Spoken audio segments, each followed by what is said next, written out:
सुप्रभात मेरे प्रिय बच्चों, कैसे हैं आप सब। आशा है आप सभी स्वस्थ व सुरक्षित होंगे। बच्चों, आज हम एक कहानी सुनेंगे जिसका शीर्षक है अभ्यास का महत्व। विद्या अर्जित करने के लिए अभ्यास अति आवश्यक है। अभ्यास के बल पर ही एक मूर्ख कहा जाने वाला बालक वरदराज आगे चलकर संस्कृत का प्रकांड विद्वान बना और उसने संस्कृत भाषा का व्याकरण लिखा। प्राचीन काल में वरदराज नाम का एक बालक एक गुरुकुल में पढ़ता था। उसका मन पढ़ने लिखने में नहीं लगता था। सभी विद्यार्थी उसे मूर्ख राज कहकर उसका मजाक उड़ाते थे। वह भी सोचता था शायद मैं सचमुच ही बुद्धू हूँ। गुरुजी भी वरदराज को बहुत समझाते, परंतु वरदराज को कुछ समझ ना आता। बेटा वरदराज, अध्याय पर ध्यान दिया करो ताकि उसे समझ सको। गुरुकुल के सभी विद्यार्थी गुरुजी के प्रश्नों का उत्तर देने को तत्पर रहते, लेकिन वरदराज किसी भी प्रश्न का उत्तर नहीं दे पाता। एक दिन गुरुजी ने कहा, बेटा वरदराज, पढ़ना लिखना तुम्हारे बस की बात नहीं है।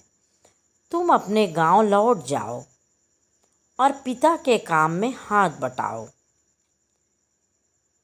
गुरुजी की बात सुनकर वरदराज को बहुत दुख हुआ। वह गुरुजी के चरण छूकर घर की ओर चल पड़ा।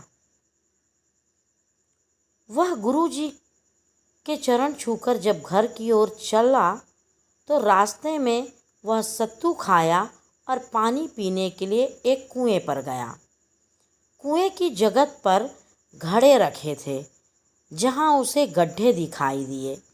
वरदराज ने पानी भरने वाली महिलाओं से कहा, घड़े रखने के लिए आपने ये कितने अच्छे गड्ढे बनाए हैं।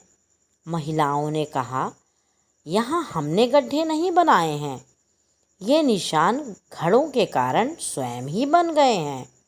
वरदराज ने पूछा, क्या मिट्टी के घड़ों में इतनी शक्ति होती है कि वे पत्थर को घिस दें? महिलाओं ने जवाब दिया, हाँ बेटा, घड़ों के बार बार रगड़ने से पत्थर घिस गया है और ये चिन्ह बन गए हैं। यह देखो, कुएं की लोहे की घिरनी भी रस्सी से घिसकर चिकनी और चमकदार हो गई है। यह सुनकर वरदराज ने सोचा, यदि मिट्टी के घड़े पत्थर को और कोमल रस्सी लोहे की घिरनी को घिस सकती है, तो बार बार अभ्यास से क्या मैं शिक्षा प्राप्त नहीं कर सकता।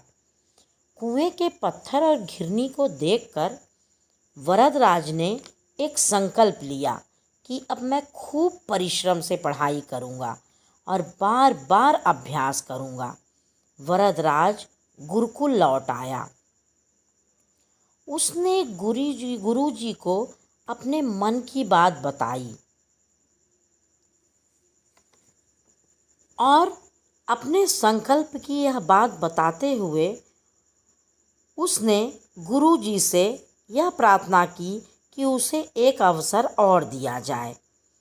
उसकी बात सुनकर गुरुजी प्रसन्न हो गए। गुरुजी ने उसे एक अवसर और दिया। वरदराज अभ्यास के महत्व को समझ चुका था। उसने खूब परिश्रम किया। बड़ा होकर यही वरदराज संस्कृत का प्रकांड विद्वान बन गया। उसकी ख्याति सारे भारत में फैल गई। पंडित वरदराज ने ही संस्कृत भाषा में व्याकरण की रचना की। संस्कृत के प्रकांड विद्वान बनने के बाद उनका व्याकरण आज भी पढ़ा जाता है। उन्हें देश में अभ्यास के कारण ख्याति हासिल हुई। धन्यवाद। आपका दिन मंगलमय हो।